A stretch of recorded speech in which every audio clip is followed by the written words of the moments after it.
Mike Garcia here again. Ready for lesson 2? Today we're going to actually make a dish. So I'm going to do some green chili rolled up in tortillas like a flute, and it's almost a relleno, so it's going to be an interesting dish to do. We're going to top it with our simple green chili sauce that we made the other day. So it's going to be a real simple, easy to make dish. Ready to have some fun? Let's go. Okay, let me go over the ingredients we're going to use today. This is a little bit different from our sauce. It's the same thing, but I'm going to substitute my pure water for some chicken broth. So a couple things we're going to need today is straight up chicken broth. I'm going to use a half a pound, 2/4 pounds of green chili. About a half, maybe a little more of this regular yellow onion. A tomato, ready to go here. And about 8 ounces of sour cream. And of course, last but not least, I'm going to use some of my minced garlic, pre-minced. You can mince your own if you like, but I like using this. It works just fine. And of course, my good old Fiesta brand garlic powder. I love this stuff. It makes it dance. Okay, as usual, what I'm going to do is start by prepping up my ingredients, cutting up my onion. As you see today, what I'm using is a plain yellow onion. I've used green onions before in the sauce, but because we're going to make a bit of I'm going to make a sauce that goes on top of it a little bit like a casserole, so I kind of like using these. And it is what I have today, so I'm going to use it for about half of this. And make sure I get the skin off it really nice. Okay. And get my tomato parsed up a little bit here. Now today I'm not using a lot of tomato for the same reason. The sauce is going to be a little bit different. So I'm just going to cut it up. And I'm going to let the stew process kind of break it down a little more. But again, this is good liquid in here. So we're going to use this liquid.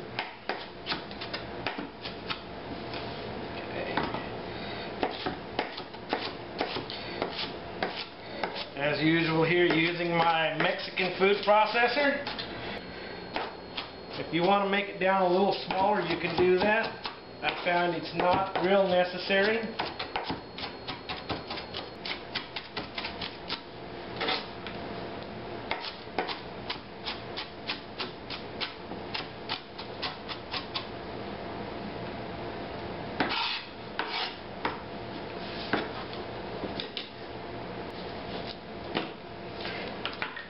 Bring some garlic to the party. Again, usually I don't measure.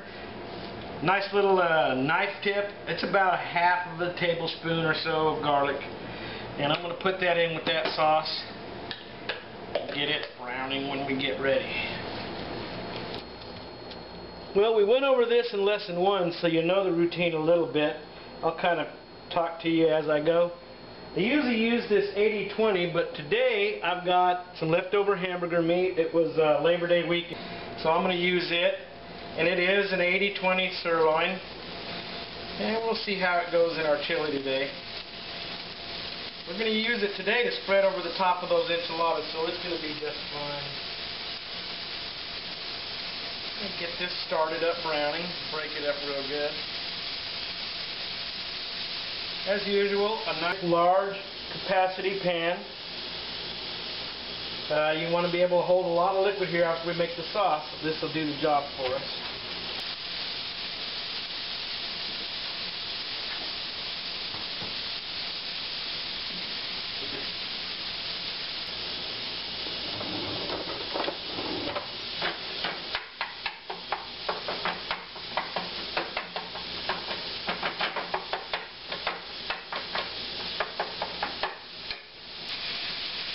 A little bit of salt.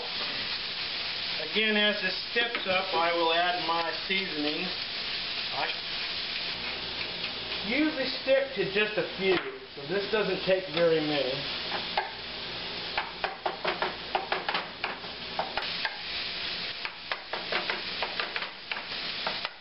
Got our sirloin starting to brown up, looking really nice.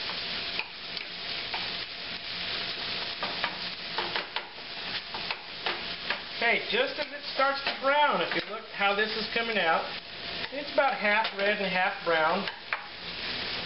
This is when we add the onions. It has the garlic, and I do have a sliced up Roma tomato to the party. And every bit of the liquid. We want to take advantage of all the liquid we can get here.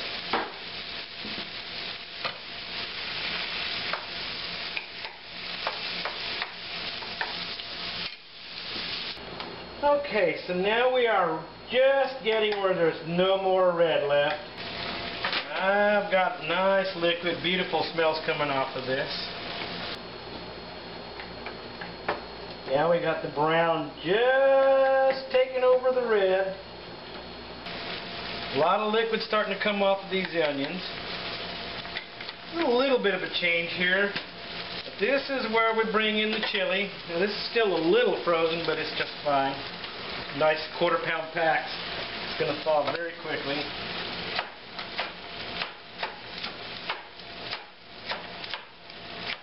And the water that comes in this chili, we really want it too. So all of this liquid we take advantage of.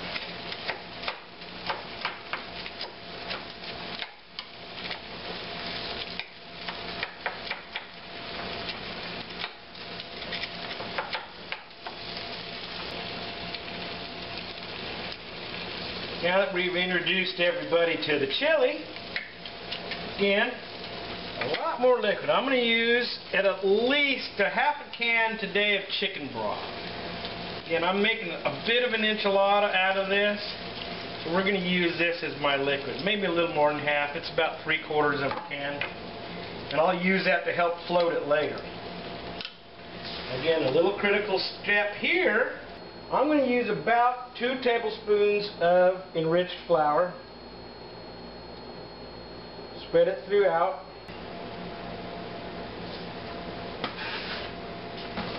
And now, we get rid of our spoon here. And we whisk this in. The key here is we don't want to stop. We want to make sure that we stay at this for a good 5 minutes. We're making sure there's no lumps at all. And if you see a little doughy lump, that's the one you want to go in and get. The trick is to get it here in the first few seconds and then keep on going. Make sure nothing is stuck to the edges of this pan. Don't stop. You need to concentrate on this step here.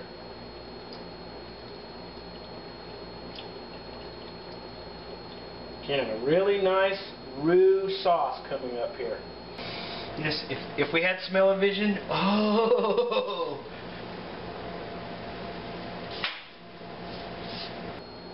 Very good.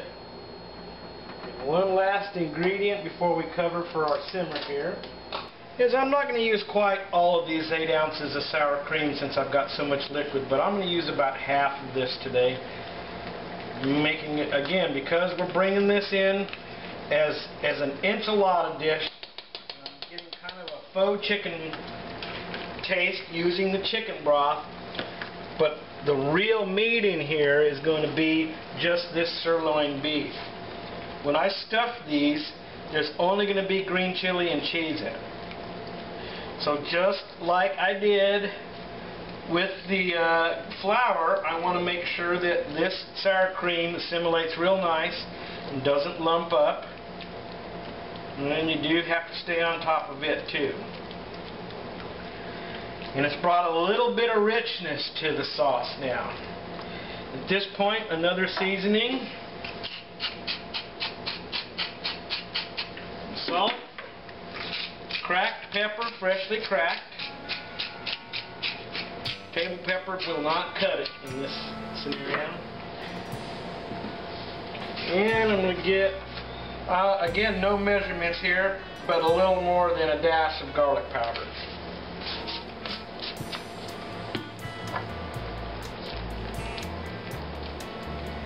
Make sure they mingle and talk.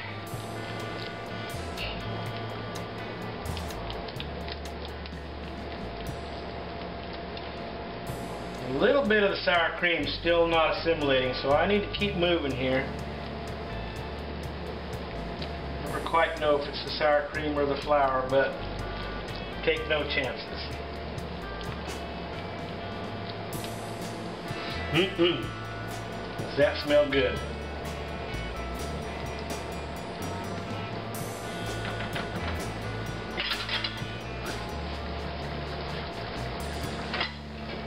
Okay, we're going to give it one good last stir, and I bring this down to simmer. And again, you've got to know your pan. I just happen to know how these T-fowls work. I turn it down pretty low and it spreads that heat nice and evenly on the bottom. We're going to go ahead and cover this, and that's going to keep an eye on it, stir it periodically. It's not hard to do because it smells so good you're going to keep coming back here to check on it. So about 30 minutes. This sauce is going to be beautiful here pretty soon. Now let me get some beans started and we will get going on the enchiladas. What I have happening now is I've got a little bit of shortening in a pan. About maybe a ½ inch of shortening in this, and I'm going to wet up a few tortillas. Let's wait till that comes right up to temperature. And again, on these T-fowls, when you see it a solid color, you know it's to temperature about 350.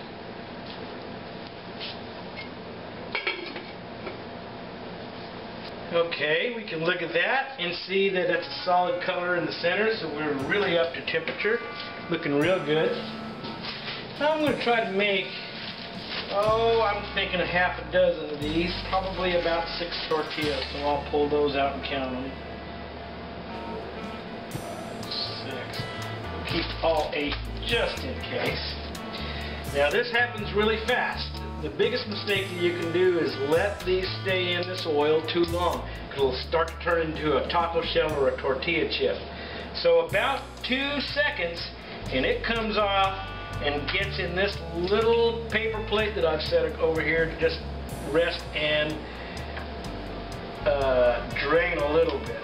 About 2 seconds on that side, 2 seconds on the other side. If it starts blistering up, it's too long in there. I run about 6 of these. Now, they're a little delicate, so you got to be careful you don't cut them. And another thing you always have to remember when working around this hot Crisco is that it's hot oil, it's hot Crisco. It'll burn you really good if you get too complacent here.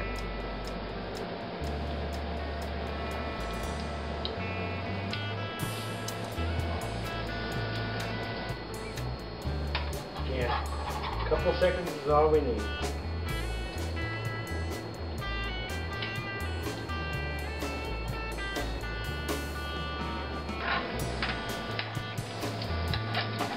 And as you watch it, you can see that it's cooked through. You'll watch the tortilla change a subtle color from a dry to a wet state, and you know that it's been in there long enough. And if it starts to bubble up, well, finish cooking it and it's a tortilla chip.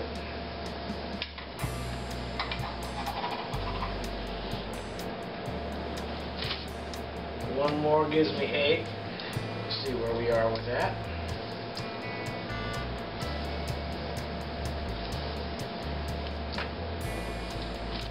Get my burner off. Very nice. Okay. Okay, what I'm going to use today is a small casserole dish, and this is going to be small enough because I'm going to actually do this in my toaster oven. So I don't need much oven space and I don't need to overuse it. So we'll start by making this real simple here. I'm going to get my chili out onto my cutting board. I've got another ¼ pound going here. Now you can use gloves. I've gotten a bit used to it. I don't want to spend too much hand time, so I'll make sure I have enough chili on my board to cheese that about matches how much green chili I've got. Now these are a bit delicate, so you've got to watch out, and I'm going to make a faux relleno. We're going to stuff this with cheese and green chili, and then it'll be covered.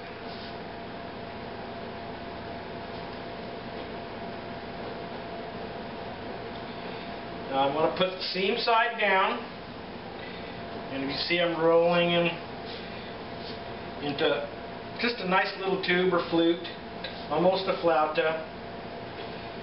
A little line of green chili and a line of plenty of cheese to go inside. Another cheese that works really well in this is mozzarella. In fact, I'll probably top it with a little tiny strip of mozzarella just to give it a little bit of that rich taste on the other side of it here. And this chili, again, it's not completely thawed out. I like working it when it's a bit frozen. It's up to you how you like to do your chili, but it's not necessary to go through a huge defrost process on these when I'm going to lay them in here on hot things and cook.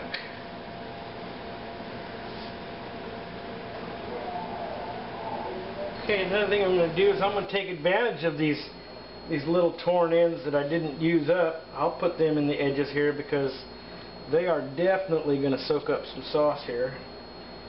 And since we'll eat it like a casserole, it'll be just fine.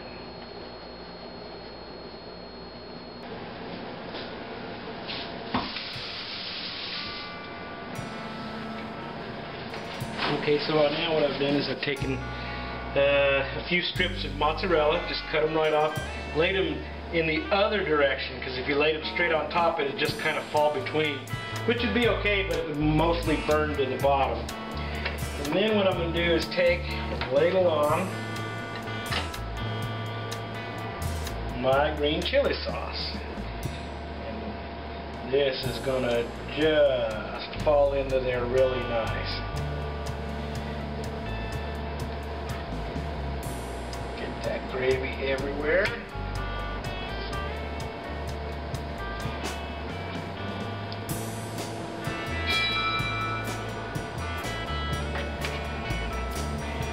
Now we've got a beautiful green chili casserole. And what I'm going to do, we'll let this sit a little while, about 45 minutes. I don't really need to, I can put it in right now. I'm going to top it off with some chili, and we're going to go ahead and bake it for about 30 minutes. I've also got some good leftover sauce, so I'm going to package this up, and this we'll use all week. Different dishes. Our sauce this week is going to be a cream sauce.